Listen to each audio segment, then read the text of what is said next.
Qu'est-ce que le back-end? C'est la partie du code exécutée par le serveur. Il s'agit du travail qu'il réalise sur les pages web avant de les envoyer au client. Le travail du serveur sera codé dans un langage propre à lui, le langage serveur. C'est avec ce langage que notre serveur pourra générer des pages web à renvoyer à chaque client. Le résultat final renvoyé au client est toujours une page composée uniquement d'HTML, de CSS et de JavaScript. Il existe de nombreux langages serveurs, PHP, Java, Python, Ruby, etc., etc. Alors lequel choisir? Lequel est le meilleur? En fait, ça dépend de vos connaissances en programmation. Si vous avez déjà manipulé un de ces langages, alors vous avancerez plus vite avec.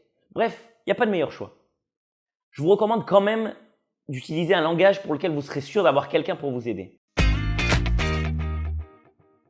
Dans la formation développeur web que je propose, j'ai décidé de vous faire débuter avec PHP. Pourquoi? Parce qu'il y a une très grande communauté sur Internet, ce qui va vous aider à trouver rapidement des solutions quand vous avez des problèmes. En plus, il est facile à utiliser. C'est idéal pour les débutants. Et aussi, WordPress est en PHP, ce qui peut être bien utile si vous voulez personnaliser vos sites basés sur WordPress.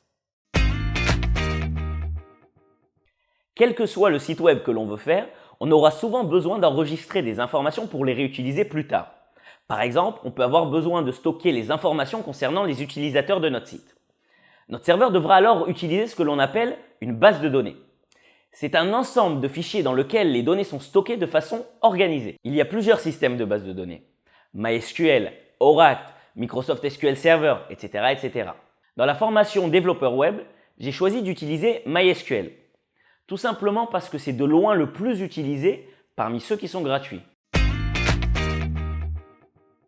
Pour accéder aux données, notre serveur utilisera un autre langage, le SQL, qui fonctionne avec un système de requêtes. Par exemple, on peut faire une requête pour récupérer la liste de tous les utilisateurs inscrits le mois dernier.